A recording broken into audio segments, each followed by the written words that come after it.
Hey guys, welcome back to B&B Farms, where our goal is to try and live with our land and not just on it. Once more, we are back at the Maple Syrup Sugar House, but we're not going to be boiling sap like you've seen us doing in these past several videos. The day we've been waiting on is here. It's the end of our 2025 maple syrup season. And we're going to finish off the sweet, which is the near syrup that's left over in a continuous evaporator pan when the season ends. And I'll show you how we're going to do that. So let's get in there. Let's get this propane fire lit. Yeah, that's right, propane. And let's finish off this season. Here we go.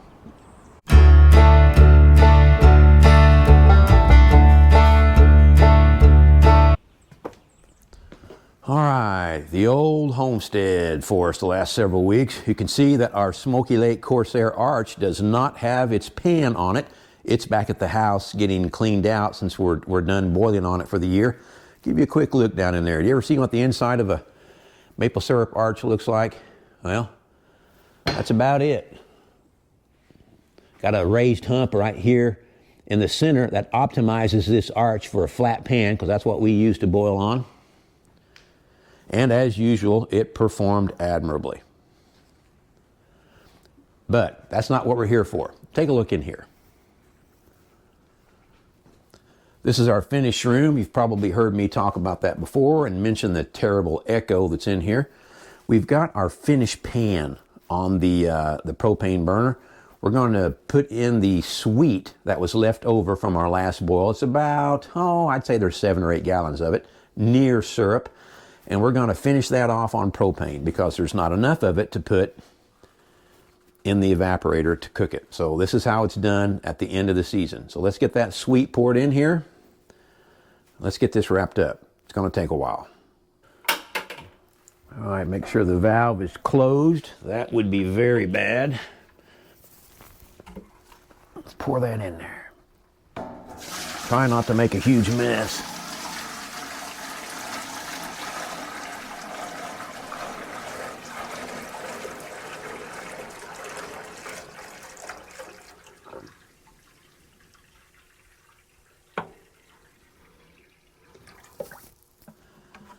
Get down to some dirt in the bottom of that bucket. Can you guys see that?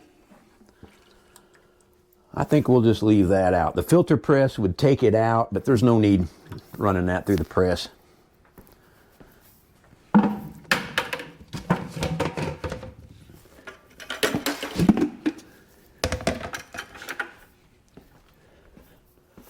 Bucket number 2. You didn't think that was all of it, did you?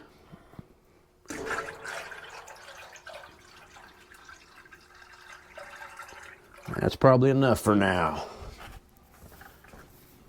All right, you can probably tell that both those 5-gallon buckets did not fit in this pan. We've got, like I said, 7 or 8 gallons to boil down. We can get, maybe 5.5 in this pan. I'll turn you around here, let you see it. That's how full it is. So essentially, what we're going to be doing now is what they call batch boiling. We're going to put all of that sweet, all that leftover near maple syrup in this pan, and we're just going to keep adding more to it as the level drops, as it evaporates, until finally we get it all on the fire and we can boil it all down at one time, make one batch, that's why they call it batch boiling, of finished maple syrup. It's going to be a long day. We better get this fire started and get rolling. Get the valve open, crack this valve. There we go. Oh.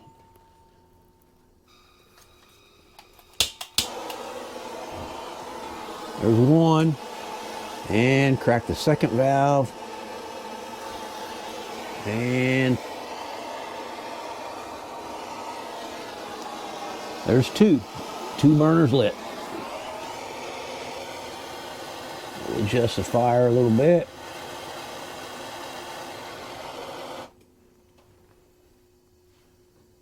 I'm going to put a pretty good flame under it. We may dial it down once it gets to boiling. I'm not going to bore you guys by, having you watch this whole long, lengthy process of this stuff boiling down, but I'll turn the camera back on when stuff of interest starts happening. So Hang with me. All right, we're starting to get a little bit of steam coming off the pan finally. Not really boiling yet, but it's thinking about it. You can see that this is really dark maple syrup. Usually at the beginning of the season, your syrup's a little lighter, and as the season progresses, it turns progressively darker. If you like a more pronounced maple flavor in your maple syrup, ask your supplier for some dark syrup. It has a much more robust flavor. Some folks like a light, some folks like a darker syrup. It just depends on your, individual preference. Myself, I like dark syrup. I like that more pronounced maple flavor. We are very close to starting to boil now. It's starting to get a lot more steam coming off the pan. Enough that the windows in here are probably going to fog up right real soon. We do have a blower in the wall. We used to finish in here all the time, and this is what we use, so I can turn that on. And it will bring that steam and blow it out of the finish room just into the sugar house. Maybe that'll help a little bit. But it's noisy, so I try not to run it any more than I have to. It's been about 15 minutes, and we are boiling now. It is raining today. You probably can't tell that looking out the window because they're starting to fog up. But that's going to make it that much harder with all that moisture in the atmosphere. It's not going to want to boil off as good as it would be if it weren't raining. I tell you what, that is going to make some dark maple syrup right there. Like I said, I like the taste of dark maple syrup, but I am curious. Drop us a line down in the comments. Let us know if you prefer the taste of light or dark maple syrup. So we've been boiling now for about an hour and 15 minutes. Let's take a look at how much has evaporated so far.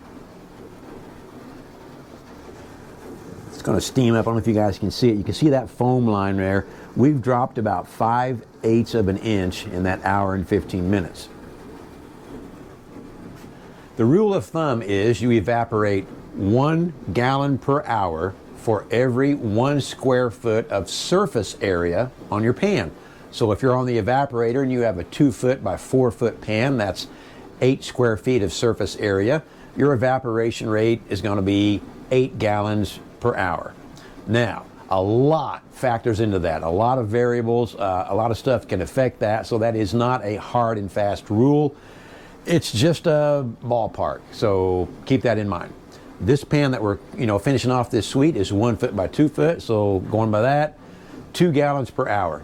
But we're not going to see that because we're not boiling that hard. And like I said earlier, it's raining outside. A lot of moisture in the atmosphere.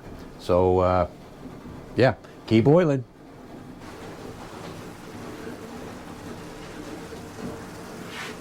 Well, it's been a couple hours. The level has dropped about an inch. We're going to top this off with some more sweet.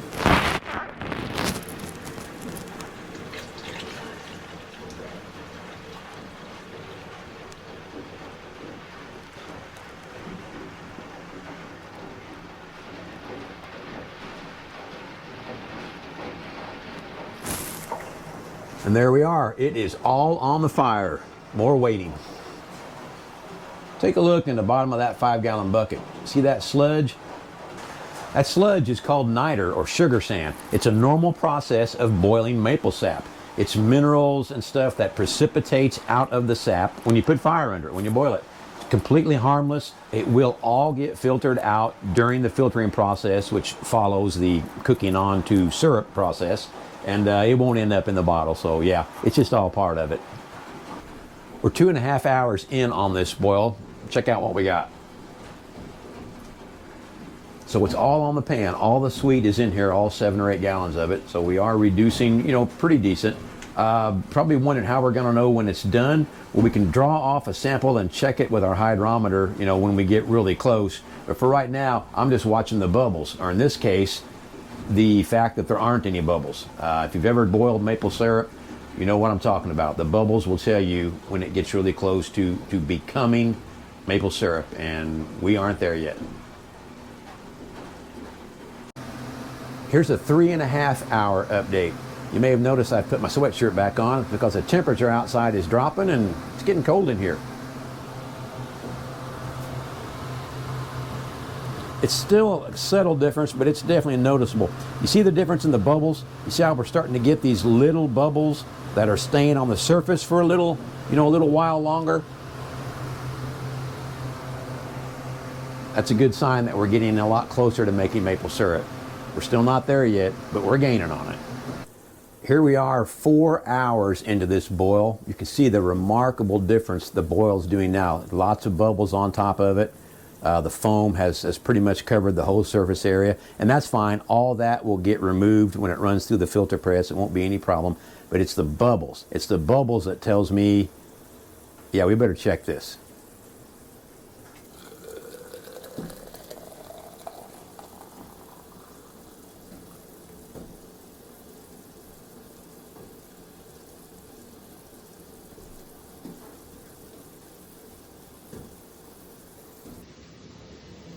So the Murphy cup is telling us we should be at just above 59 on our hydrometer.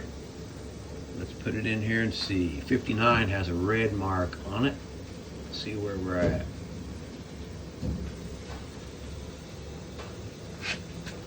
You guys see that? There, we're on a focus. We are almost at 60. So we're done. We have maple syrup. Time to get this off the heat and let it cool down. So we actually went a little heavy, a little past maple syrup, you know, and that's fine because when we run this through the filter press, we will adjust for final density then, and we can add some permeate to it and bring it right back down to where it needs to be. We're trying to get this at as close as we can to 66.9 Brix, which is the amount of sugar in it, so it can legally be called maple syrup. And we're there. So that's 7 or 8 gallons we poured in the pan. That's what we have left, about half a pan. There might be, I don't know, there might be 2.5 gallons in there. I can't put this in a bucket until it falls below 200 degrees. These food safe buckets are only good to 200. So gotta let that cool off, and then we'll pour it in a bucket, and we will have our final tally of how much maple syrup we made for the 2025 season. Our syrup temp has dropped to 160 degrees, so let's get it out of this pan into a food safe 5-gallon bucket and see how much maple syrup we ended up with. I want to point out, you see it or not, that the level in this bucket is currently right here at the bottom of this lettering. I finished maple syrup yesterday on the evaporator. I made 5 gallons. I didn't want to put all 5 gallons in a bucket, so this is what's left. So yeah, whatever we add to that will be on top of the 5 gallons I made from this batch yesterday. Let's get it out of here. Just as dark. Tell you what, we might want to set that on another bucket. Maybe it won't splash quite so bad. Yeah, that's better. That's better. I've got a cam lock fitting on this. Normally, we use this pan when we filter. We put our filter aid in here. This pan is just wide enough that it sits on our kitchen stove and it covers 2 burners, so we can finish in the house. It's also set up with that cam lock that we can plug our filter press right into it, run the hoses over here. We could finish right here with the filter press, or we could finish back at the house. We can just take it right out of this pan, right through the filter press. But today,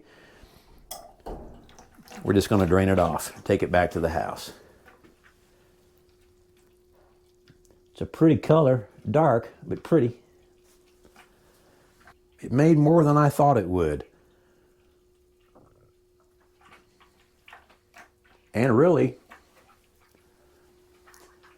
it didn't take that long, not nearly as long as I figured it would. So we got really close to that 2 gallons per hour evaporation rate.